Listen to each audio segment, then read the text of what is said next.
자, 여러분 첫 번째로 받은 프로파일링 엑서사이즈를 봐주세요. 제가 이제 여러분들이 직접 한번 이 범인이 어떠한 유형의 사람인지를 한번 이제 추론을 해보시는 거예요.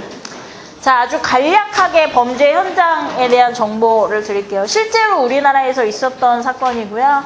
이 사건이 뭔지 아셔도 사실 뭐 범죄자의 배경 정보를 다 기억하고 있는 게 아니기 때문에 상관은 없어요. 상관없는데 좀 유명했던 사건이어서 뭐 아실 수도 있지만 너무 이렇게 안다고 다른 분들이 어떤 추론하는 재미를 이렇게 반감시키지는 말아주세요.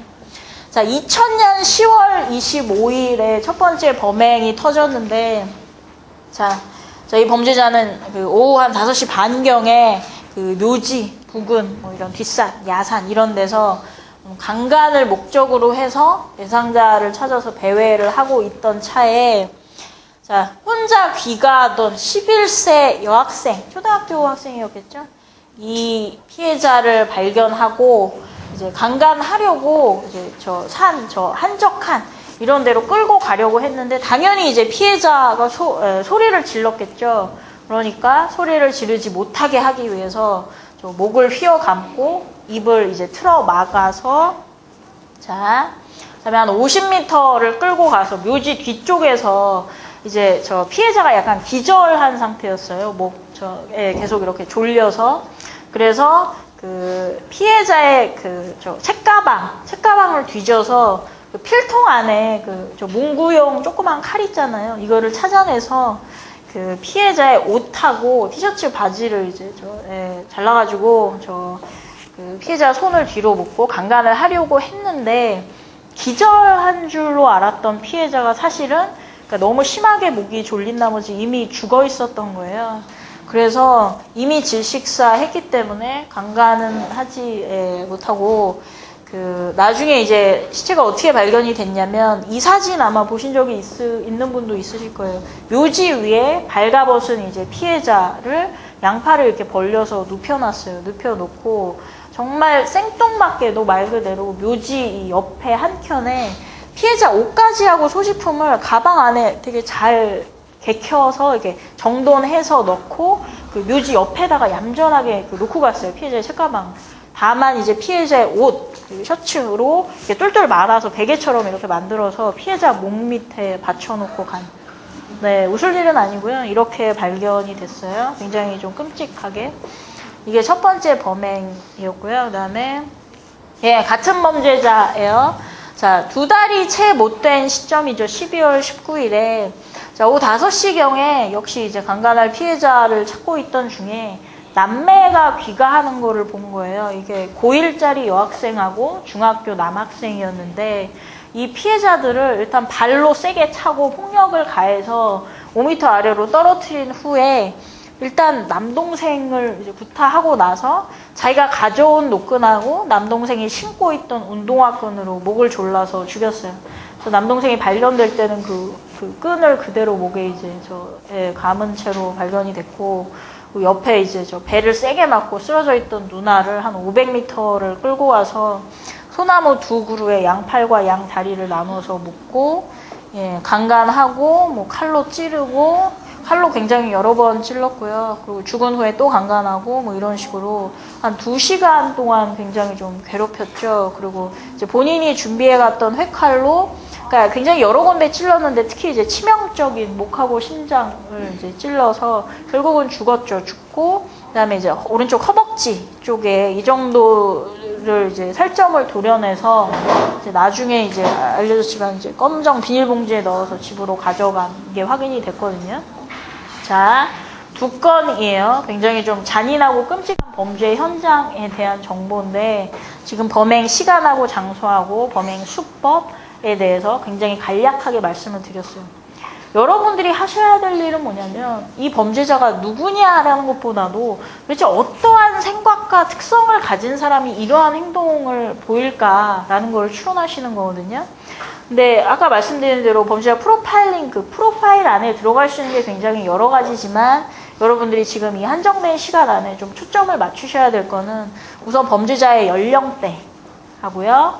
그다음에 범죄자의 직업, 뭐 어떠한 유형의 직업군인지, 그리고 범죄자의 결혼 여부하고 뭐 동거하는 사람이 있는지, 뭐 가족 특성 이런 거 하셔도 되고요. 그다음에 뭐 사회적 배경에는 여러 가지 들어가죠. 뭐 학력 수준도 되고요. 지적 수준, 뭐 경제적 수준 여러 가지 다 들어갈 거고요. 그다음에 범죄자의 성격하고 뭐 정신적, 심리학적 장애가 있다면 어떠한 것들이 있지, 거기에 대해서 이렇게 같은 줄에 앉으신, 지금 5분씩 앉으신 거죠. 분들이 이제 좀 한 조가 되셔서 너무 막 맞추려고 하지 마시고요. 그냥 자유롭게 어떠한 사람일지에 대해서 좀 대화를 나눠보세요. 제가 한 15분에서 20분 정도 드릴게요. 자, 발표하실 조. 안 그래도 아까 너무 열심히 하셔가지고. 감사합니다. 저희 조에서 논의한 거 잠깐 말씀드리면요. 저희가 생각한 거는 첫 번째 범행에서는 어린아이를 선택했지만 두 번째 범행에서는 건장한 중학생 남자애가 포함되어 있는 그 남매를 대상으로 했기 때문에 20, 30대의 건장한 청년일 것이다. 그리고 직업으로 봤을 땐 이분이 5시에 여기 범행을 저질렀거든요. 그래서 뭔가 안정된 직업은 아닐 수 있지만 아르바이트 형식으로라도 규칙적인 생활 패턴을 갖고 있는 직업을 갖고 있을 것이다 라고 생각을 했고요. 결혼 여부에 대해서 저희가 이거는 좀 어렵다라고 생각을 했는데 결혼을 했을 것이다 라고 가정을 하는 건 5시는 그 범죄 대상으로 삼을 만한 힘없는 여자들이 이렇게 다닐 시간은 아닐 수 있을 것 같아요. 그래서 빨리 일을 처리하고 일상적인 생활을 다시 복귀를 해야 되는 사람이라고 생각을 해서 왜 그런지 뭔가 이 사람이 결혼을 하고 무서운 와이프가 있는 가장일지는 모르겠다 그렇게 생각을 했고요. 성격 부정으로는 여자한테 약간 좀 자신감이 없거나 그리고 뭔가 정리정돈을 하고 5시 시간을 뭔가 규칙적으로 지키는 걸 봤을 때 강박 같은 느낌도 좀 들었고요. 그리고 굉장히 잔인한 것을 봤을 때 약간 사이코패스적이긴 한데 생활에서 만나는 다른 사람들을 봤을 때 그런 부분들이 나타나지 않을 수 있을 것 같아요. 제가 여기까지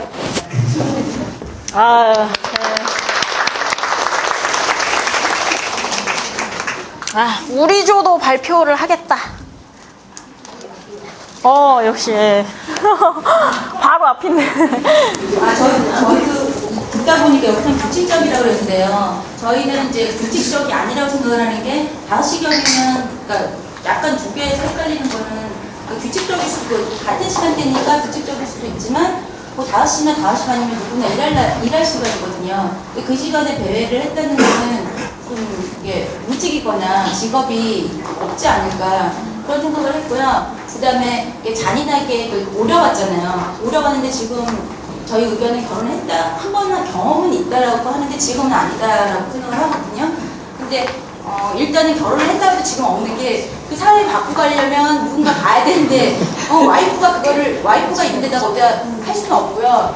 저희는 그걸 왜 그렇게 어떻게 딱 그 사이즈로 가져왔을까 그거는 잘 모르겠고 일단은 거기에 대해서 고민을 했고요.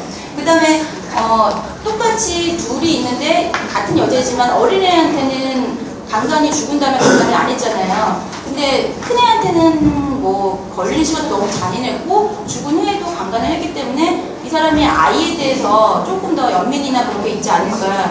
그래서 그 연민을 갖고 있는 이유는 뭐 자기가 어릴 때 그 나이 때 핍박을 받아서 그 아이가 생각날 수 있다고 생각을 하고 아니면 자기 아이가 그런 아이가 있었던 거 아닌가 그렇게 생각을 하고요. 그 다음에 약간 정가나 그 다음에 정신병력이 있다고 생각을 하는 게 아까 뭐 누구 한 분은 군대를 갔다 와서 정리를 잘했다 이런 얘기를 했어요. 누가 갔다 왔어 누가 갔다 왔어? 그럼 이 사람이 군대를 갔다 온 경험이 있으니까 그 다음에 그랬는데 이제 그거보다는 어떻게 보면 저희도 이제 다른 의견인 게 저희가 상담심리학과다 보니까 이전심리학에서 좀 배우잖아요. 근데 이게 이런 상황에서도 잘 접고 갔다는 거는 뭐 저희 뭐 행동치료나 뭐 이런 거 있잖아, 인지행동치료나 이런 거 뭐 토큰 요구하면서 이렇게 훈련시키는 거 거기에 영향을 좀 받아서 무의식적으로 그거를 하고 가지 않았을까. 그러니까 펼쳐놓는 것도 일종의 강박증인 것 같기는 한데, 이제 제일 한번 정신분열증일 확률이 클 거다. 그래서 좀 잔인한 거에 비해 너무 잔인한데, 그걸 인식을 못하는데, 저 이 두 개가 굉장히 비슷한 것 같기도 하고, 그 다음에, 애도 힘 조절을 못했고요.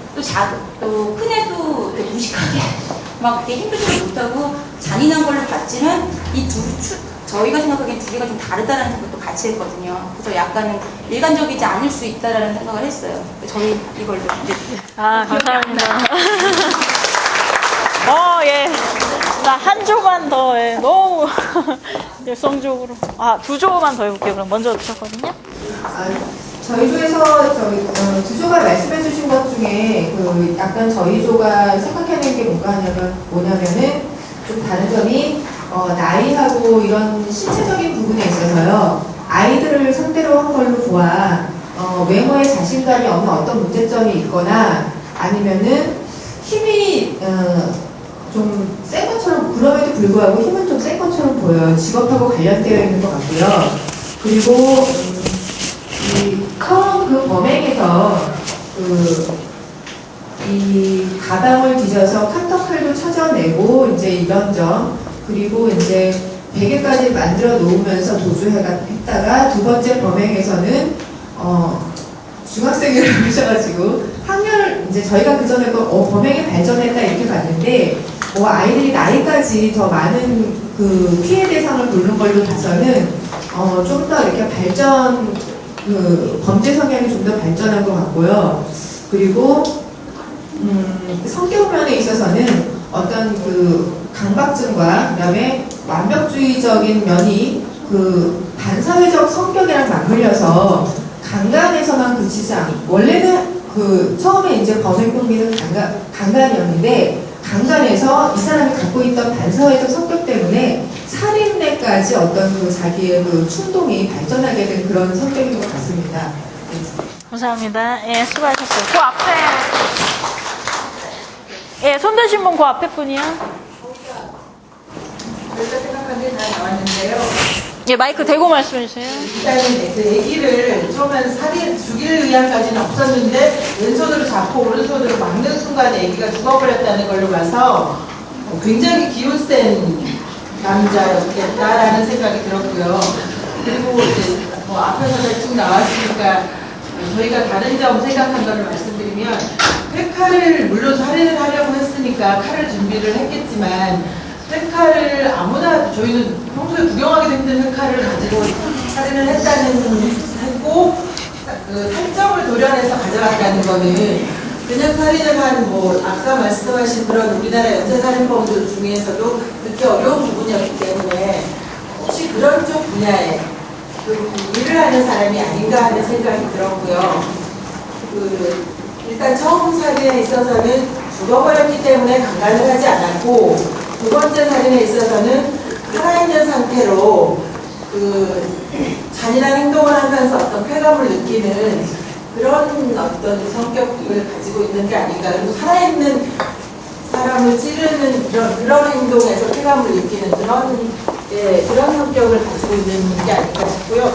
저희가 배운 이번 이상심리에서 안티소셜 디스오더에 속하는 되게 절 만드셨나봐요? 그런 쪽이 아닐까. 그래서 나이는 한 30대 후반 정도가 아닐까 싶기도 하고 직업은 아까 말씀드린 그런 쪽이 아닐까 하고 생각을 했고 네, 여기까지입니다. 감사합니다. 네, 아마 좀 이렇게 나도 좀 발표를 하고 싶은데 난 사실 다 맞춘 것 같은데 사실 용기가 없거나 시간상의 문제로 이제 손을 못 드셨던 분들은 제가 지금 말씀드릴 테니까요. 지금부터는 이제 누가 무슨 얘기를 했는지 좀 다 잊으세요. 그러니까 뭐냐면 본인들께서 이제 추론하신 부분 중에 맞는 부분도 있고 틀린 부분도 있을 거 아니에요. 근데 프로파일러들도 사실 잘 못 맞춰요. 그러니까 그러겠죠. 그렇기 때문에 우리 조에서 뭐 이렇게 얘기했는데 틀렸어 막 이렇게 그 기억하면 서로 부끄럽거든요. 예, 기억하지 마시고 예. 자, 기억하지 마시고요. 다 잊으시고요. 자, 보세요. 자, 사건을 하나하나 살펴보도록 할게요. 우선 그 범죄자의 배경 정보를 추론하기 전에 첫째 범행하고 두 번째 범행을 비교를 해볼게요. 자, 굉장히 다르죠. 엄청나게 다르죠. 이게 불과 2달도 안 돼서 일어난 일인데, 이게 지금 제가 같은 범죄자라고 말씀을 드리니까 뭐 같은 범죄자인가 보다 하실 텐데, 같은 사람이 했다고 보기에는 너무나 양상이 다르죠. 일단 첫 번째에서는 목적, 그러니까 동기가 강간이었죠. 살인할 생각은 사실 전혀 없었어요. 그런데 저러한 우발적인 살인이죠. 의도하지 않게, 아까 어떤 분이 말씀하시면 힘 조절을 잘 못해서 죽은 경우고, 두 번째는 일단 살펴보세요. 사전 준비가 어디서 드러나요? 노끈, 또 회칼, 또요 비닐봉지, 여러 군데 있죠. 뭐냐면 도구를 가져왔죠. 그러니까 사람이 구석기 신석기도 그렇지만 점점 어떤 뭐 준비나 범행 계획을 할 때 이렇게 맨손으로 피해자를 제압하는 게 힘들다는 걸 알았기 때문에 이러한 도구 같은 것들을 이제 챙겨오기 시작하는 거. 이것도 어떻게 보면 진화된 거죠. 더 이제 좀 범죄 쪽으로 안 좋은 쪽으로 똑똑해진 거고. 그다음에 그 잔인함에 있어서도 굉장히 좀 많이 두드러지게 발전을 했죠. 이 두 번째 사건 같은 경우는 그렇죠. 그 앞에서처럼 우발적으로 죽인 것과는 완전히 별개로 그 2시간 동안 뭐 이 사람이 2시간이나 오래 걸렸다라는 거는 사실 이 과정 자체를 굉장히 즐겼다라는 말이거든요. 그러니까 뭐 여기저기 찌른 것도 모자라서 강간하고 죽은 후에도 강간하고 뭐 이랬다는 거는 가학적인 특성이라고 그러죠. 남을 고문하고 다른 사람이 고통스러워하는 모습을 보면서 본인은 쾌감을 느끼는 가학적 성적 살인범이라고 그래요. 그러한 이제 굉장히 잔인한 행동 같은 것들을 많이 이제 보였고요. 자, 그러면 이제 범행 수법 이런 것들을 통해서 이 범죄자의 배경 정보를 어디서 추론할 수 있는지에 대해서 한번 살펴볼게요. 우선 범죄자 연령대에 대해서 추론할 수 있는 파트가 어디 있죠? 그렇죠. 일단 여기서 그러니까 그 11세 여자아이를 뭐 목을 조르고 끌고 가는 과정에서 아이가 질식사할 정도면 사실 굉장히 힘이 세다고 볼 수 있는 거죠. 그러면 여기서 굉장히 좀 굳이 좁히자면 20, 30, 40대, 더 좁히자면 20, 30대 굉장히 좀 신체적으로 힘이 센 사람 이 정도 생각할 수 있고, 또 다른 게 있나요? 연령대를 추론할 수 있는? 네, 연령만 따로 놓고 보면은 좀 생각하기 힘든데 나중에 직업이나 결혼 여부를 같이 따져보면 같이 나오거든요. 그러니까 보통 우리나라 사람들이 몇 살에 결혼을 하고 뭐 어떤 직업 이게 다 맞물려 있기 때문에, 그러면 다음으로 넘어갈게요. 직업에 대해서 그 발표해 주신 분들이 너무 이렇게 잘 얘기를 해 주셔서 직업에 대해서 추론할 수 있는 부분이 어디 있어요? 그렇죠. 여러분들 많이 말씀하셨는데 그 첫 번째로 회칼이 있고요. 두 번째로 범행 시간이 있죠. 그렇죠. 일단 객관적으로 나와 있는 거 여기 먼저 하면은, 자, 오후 5시 반경에 이 피해자 죽였고 뒤에는 오후 5시경에 죽였다. 이 말은 그러면 대상자를 물색하기 위해서 그 전부터 돌아다녔다라는 말이잖아요. 그러니까 5시에 처음으로 만난 사람을 딱 그렇진 않았겠죠. 그러면 우리가 상식적으로 생각하기에 그냥 9시부터 6시까지 근무하는 대다수의 사람들, 그런 직업이 있는 사람 같은 경우면 생각할 수 없는 거죠. 그리고 이러한 범행이 일어난 지역적인 특성에 대해서 한번 생각을 해보세요. 지금 그 여학생을 50m 끌고 가는 건 그렇다 쳐도 이 뒤에 500m를 끌고 갔다고 되어 있죠.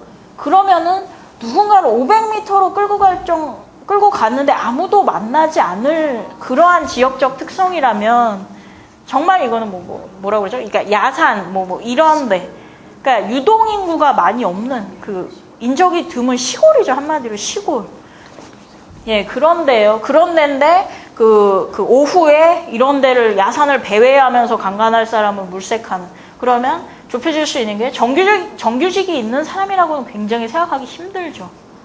범행 당시에 특히. 그러면 만약에 직업이 있다면 최소한 낮에 일하는 사람은 아닐 거고, 그럼 뭐 밤에 일하거나 아니면 뭐 시간제로 일하거나 아니면은 직업이 일정치 않은 뭐 일용직이라든지 이렇게 생각해 볼 수 있죠. 거기까지 객관적으로 좁힐 수 있는데 여기 엄청나게 사실은 치명적인 단어죠. 회칼이라는 거는. 아까 말씀하셨지만 보통 사람들은 본 적도 없죠. 회칼이라는 거. 자기 집에 회칼 있는 분 계세요? 아니 이게 있어요. 있는데 회칼을 다루는 분들은 일식집이죠. 그것도 다른 요식업 그것보다도 일식집하고 또 어떤 분들이 집에 회칼 있으세요? 낚시에 우리 예진아 씨가 그 패밀리가 떴다의 그 예진아 씨가 이제 회칼을 다룰 줄 아는데 아버지가 취미가 낚시셔서 자주 따라가서 했다고 그러는데 굉장히 특수한 거죠. 여러분 제가 여쭤봐도 식칼이라고 대답을 하시잖아요. 그 정도로 익숙하지 않으신 거죠. 회칼이라는 것 자체가. 아까 어떤 분이 말씀하셨지만 그냥 칼도 아니고 회칼이라는 걸 갖고 온다는 것도 특이하지만 살점을 도려냈다는 것도 정말 이게 특이한 행동이잖아요. 그러니까 뭔가 저 사람이 어떤 정규직이 아닌 어떤 그 직업군 중에서 특히 이러한 어떤 회칼을 다루는 고기를 다루는 직업. 그러면 여러분이 딱 생각하기에 회칼을 저렇게 뭐 잘 다룰 정도면 일식집 주방장인가? 이렇게 생각하실 수도 있지만 일식집에서 주방장 하려면 굉장히 기술도 많이 쌓아야 되고 또 돈도 많이 벌겠죠. 근데 여러분들이 사회적 배경에서 이 사람이 얼마나 뭐 부유한 사람일 것인가, 뭐 돈을 얼마나 벌 것인가를 생각해 보셨으면 일식집 주방장하고는 약간 거리가 멀겠죠. 사회적인 배경 특성에 있어서. 그러면은 이제 뭔가 주방 같은 데서 고기를 다룬 적이 있는 사람이 아닐까. 이 정도까지는 사실 굉장히 많이 좁혀지는 거죠. 이 정도 시골에서. 그러니까 범행 당시에 꼭 그 직업에 종사하지 않았다고 하더라도 예전에라도 뭐 그런 일을 했었던 사람. 뭐 또 여러 가지 있을 수 있고요. 그 다음에 그 범죄자의 나이하고 연령대하고 이 사람의 결혼 여부? 어디서 알 수 있어요? 이 사람이 결혼을 했는지 안 했는지, 애가 있는지 없는지. 그러니까 뭐냐면 이 부분에서 그 베개를 그러니까 굳이 이미 죽었는데 죽은 사람한테 시간을 할애해서 베개로 목을 받쳐줬다는 건 무슨 뜻이에요? 어린 아이가 아니야. 아이가 있다는 데까지 가기 전에 그냥 단순하게. 그렇죠. 죄책감. 그러니까 본인이 굉장히 그냥 놓고 가기에는 뭔가 좀 불편했다라는 거죠. 말 그대로. 그러니까 조금 뭐 죄책감 후에 사실 죽일 생각까지는 없었는데 뭐 그런 것일 수도 있죠. 아무튼 그래서 여기서 그러셨구나. 그런데 두 번째 범행을 보면 그러니까 이거를 보신 분들은 또 이렇게 말씀하시는 분도 계세요. 그러니까 본인이 아이가 있는 사람이면 이런 짓은 할 수가 없다고. 그렇거든요. 모순되는 어떤 정보, 범행 수법 이런 것들 고려를 하시고 결혼 여부 혹은 동거인이 있는지에 대해서는 어디 나와 있어요? 어디서 좀 추론할 수 있죠? 그렇죠. 사실 이 정보는 제가 드리면 안 되거든요. 경찰 입장에서 살점이 잘려진 건 알지만 집으로 가져가는지 뭐 어디로 버렸는지는 알 수가 없죠. 경찰 입장에서는. 근데 제가 이걸 그냥 드렸는데 뭐냐면 살점을 집으로 가져갔다는 건 무슨 얘기예요? 그렇죠. 그러니까 정말 아까 말씀하신 대로 부인, 그러니까 주방을 주로 쓰는 부인이나 누가 있는 사람 같은 경우에는 집으로 가져갈 생각을 못 하죠. 그렇죠. 자기 집. 나중에 범인이 집에 갖고 와서 저 냉동실에 던져놓고 뭐 이랬거든요. 근데 그러면 그 아주 가까이에 사는, 동거하는 사람이 아예 없거나 아니면 누구랑 같이 살아도 본인의 어떤 독립된 공간이 있는, 본인의 독립된 뭐 냉장고, 하다못해 부엌 이런 게 있는 사람이 아닐까. 그런데 뭐냐면 여러분들이 하나하나 생각해 보시는 것도 중요하지만 이제는 생각해 보신 것들이 서로 모순되지 않는 것도 되게 중요하거든요. 무슨 말이냐면 이 사람이 지금 직업이 없거나 일정치 않거나 뭐 파트타임으로 밤에만 일하거나 뭐 이런 식인데 혼자 산다는 것도 사실은 그러니까 뭐 혼자 산다는 거는 자기가 경제적으로 스스로를 이렇게 쾌할 수 있다라는 거잖아요.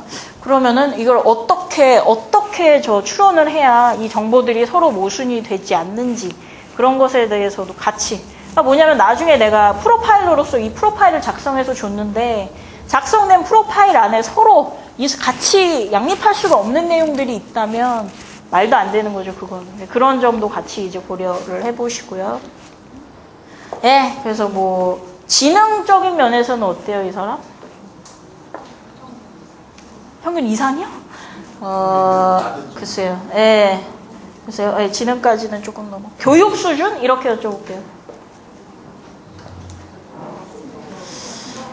예. 그럼 청바지로 이렇게 범죄를 저지르는 거는 외부에서 사실 잘 배울 수가 없는 네? 아니에요. 그 애를 묶어도 티셔츠나 이런 거 그리고 아까도 노끈을 준비를 하긴 했지만 운동끈으로 묶었잖아요. 네. 그런 것들은 교도소에서 배우는 저희는 책에서는 잘 모르잖아요. 네. 이런 건 어디서 배울 수가 있는 거예요? 네? 어디 배우고 싶으세요? 그게 아니라, 그냥 생각해보세요. 저 사람 입장에서 내가 피해자를 지금 제압하고, 이렇게 내가 원하는 행동을 하고 싶은데, 그거밖에 없죠, 닥친 게. 저 배워서 하는 건 아닌 것 같아요.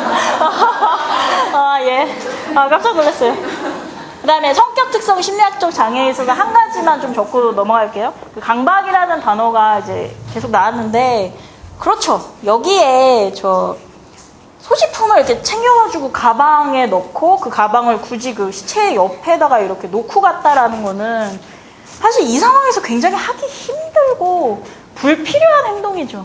이미 피해자는 죽었고요. 이 발가벗겨서 묘지 위에 놨을 정도면 주변에 아무도 없다라는 거죠, 당연히. 근데 그 와중에 피해자 소지품을 이렇게 가방 안에 넣어서 그걸 챙겨놨다라는 거는 그러니까 본인 몸에 정리하고 이런 게 배어있지 않으면 사실 힘든 일이죠.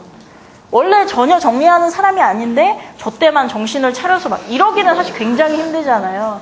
그러면은 여기서도 또 어떤 직업, 우리가 아까 얘기했던 뭐 주방이라든지 이런 데서 좀 치우고 정리하는 거 쪽이 아닐까. 아주 높은 주방장급이 아니라고 한다면 그럼 아예 그냥 뭐 보조라든지 뭐 그런 급 정도 아닐까 생각해 볼 수 있죠. 네. 자, 그러면 이제 드디어 말씀을 드릴게요. 자, 이게 그 고창 연쇄 살인이라고 굉장히 유명한 사건이에요. 2000년에 있었는데 저 사진이 굉장히 유명해요. 여러분 인터넷 가시면 바로 보실 수가 있거든요. 그 정말 대낮에 이렇게 묘지 위에 발가벗긴 그 피해자. 그러니까 강간을 했다라고 나중에 나오기도 하거든요. 죽어서 안 했다, 뭐 했다 그러는데 그 발가벗긴 이렇게 벌려있는 저 피해자 옆에 정말 생뚱맞게 그 책가방이 이렇게 정말 잘 정돈되어 있는 사진 같은 게 가끔 돌아다니기도 해요. 자, 이 범죄자는 어떠한 사람이냐면 자, 연령대를 말씀드릴게요. 범행 당시에 32세였거든요. 그러니까 여러분들 대부분 한 20, 30대 정도로 추론을 하셨는데 맞죠? 범행 당시 32세였고 이 사람의 직업은 이제 계속적으로 말씀을 드릴 텐데 예, 주방 보조 뭐 이런 거 하는 사람이었어요. 이제 순차적으로 하나씩 말씀을 드릴게요. 이 사람의 어린 시절부터 보면 어릴 때 아버지한테 엄청난 이제 신체적인 학대 이런 걸 당했거든요. 그래서 여기 보시면 그러니까 그냥 매일같이 두드려 맞았대요, 아버지한테. 이유 없이. 그리고 예, 초등학교 1학년 때 학교 못 갈 정도로 맞았으면 이제 정말 어느 정도였는지 짐작을 할 수 있어요. 그냥 농사 지시는 분들이신데 근데 문제는 그 집 밖으로 쫓겨날 때 항상 이제 남자인데 발가벗겨서 이렇게 쫓아냈나 봐요, 집에서. 그러니까 저 첫 번째 범행에서 피해자 굳이 옷을 다 벗겨서 이렇게 죽은 사람을 그렇게 놔두는 거. 또 두 번째 피해자도 당연히 그 여자 피해자는 발가벗긴 채로 이렇게 발견이 됐죠. 그래서 예, 좀 이런 것들이 굳이 의식하지 않았어도 좀 남아있는 거 아닌가 이런 생각이 들고요. 그 다음에 그 연쇄 살인범들, 특히 이제 연쇄 성적 살인범들에게서 많이 나타나는 특성이 어린 시절이나 예전에 동물학대를 했던 적이 많아요. 그래서 강호순 같은 경우도 이제 저 동물들 죽이는 직업에 종사한 적도 있죠. 근데 이 사람 같은 경우에는 어린 시절에 뭐 개를 때려도 죽이고 뭐 여러 가지 죽였는데 이 잔인한 정도를 보세요. 뭐냐면 개를 그냥 뭐 열받아서 홧김에 발로 차서 죽였다 이거 하고 이렇게 죽이는 거는 차원이 다르거든요. 이거는 어떻게 죽인 거냐면, 그러니까 또 아버지한테 맞고 엄청 화가 나서 개를 방 안에 그 좀 쩔쩔 끓는 온돌방 이런 데다가 그 이불로 개를 이제 목을 조르면서 개가 이렇게 죽을만 하면 다시 이제 놔주고 다시 깨어나면 다시 또 목 조르고 이렇게. 그러니까 뭐냐면 이게 본인 스트레스, 힘, 아버지한테 맞고 분노 이런 거를 자기보다 힘이 약한 생물한테 푸는 거죠. 근데 굉장히 잔인하게. 그래서 네, 발로 차서 죽으면 뭐 한 번에 죽거나 뭐 그럴 텐데 이거는 왜 무섭냐면 자기가 가하는 고통의 정도하고 시간, 그러니까 이 상대방이 죽는 그 타이밍을 자기가 조절할 수가 있거든요. 그 고통 강도하고. 그래서 남의 고통을 즐기는 법을 이런 데서 이제 배우는 거죠. 근데 사실 아버지한테 배우는 거죠. 난 죽도록 맞아서 정말 막 너무 아프고 힘든데 아버지는 아무렇지도 않단 말이에요. 내 고통에 굉장히 둔감하고 공감 능력이 없는 거를 본인도 그대로 배워서 동물한테 보여주는 거죠. 걔가 그렇게 고통스러워 얼마나 사실 낑낑거리겠어요. 저 와중에. 근데 그걸 보면서 굉장히 어떤 쾌감, 통제감 같은 거 느끼고 굉장히 잔인한 이런 식으로. 그래서 15살 때 가출했어요. 가출해서 뭐 안 한 게 없대요. 주로 이제 중국집 배달하고. 근데 뭐 주방 보조를 해봤자 이 사람이 뭐 기술이 있는 것도 아니고 그런 거 감자 깎고 뭐 양파 자르고 다 이런 거죠. 뭐. 그런 주방 보조하고. 그다음에 배 안에도 되게 큰 배는 주방이 안에 있잖아요. 그래서 배 타고 그 안에 주방에서 또 주방 보조하고 이제 이랬대요. 그런데 이제 아까 결혼 여부에 있어서 이제 어떤 말씀을 하셨는데, 그러니까 배 타면서 어떤 여자를 만났어요. 그래서 거의 이제 결혼할 정도, 사실혼이라고 그러죠. 그 정도로 이제 가까워졌는데 문제는 이제 배 타면서 이제까지 자기가 살면서 번 돈을 이제 이 여자분이 나중에 들고 튀는 뭐 그런 사건도 있었고요.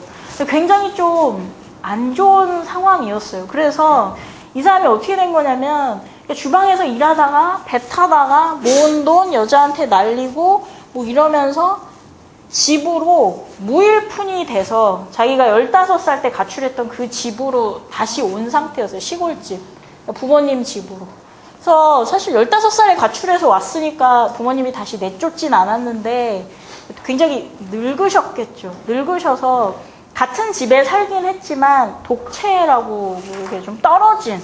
그래서 이 사람은 이 범행 당시에 생활이 어땠냐면 직업 없어요. 직업 없고 집에서 밤새 술을 마셔요. 밤새 술을 마시다가 집 밖에 야산, 막 묘지나 이런 데 가서 소주를 계속 마시다가 한 새벽에 잠들어서 낮 한 2, 3시쯤 깬대요. 깨가지고는 이렇게 돌아다니면서 여자 강간하려고 뭐 이러고. 그래서 여기 너무 다행인 게 여러분들이 소화기호증이라는 말을 안 하셔서 너무나 다행이거든요. 뭐냐면 이런 거 보여주면 이거 어린 아이들을 피해자로 했으니까 뭔가 소화기호증이 있지 않을까 이런 말 굉장히 많이 하시는데, 근데 피해자가 아이라고 해서 다 범죄자한테 그런 성향이 있는 건 아니죠. 근데 뭐였냐면 그러한 나이가 어린 피해자들을 선택했다면 그거는 뭐 소화기호증이 있었을 수도 있지만 본인이 제압하기가 훨씬 더 쉬워서 그런 측면이 굉장히 강하고, 사실은 뭐였냐면 성인 여자들도 공격을 했어요. 그래서 이 범인을 잡을 때 그 동네 주민들한테 이제 탐문수사 이런 걸 했을 거 아니에요. 근데 실제로 이제 그 산 저기 지나다가 어떤 아주머니가 뒤에서 누가 나를 덮쳤는데 내가 도망갔다 이런 분들도 꽤 있었어요.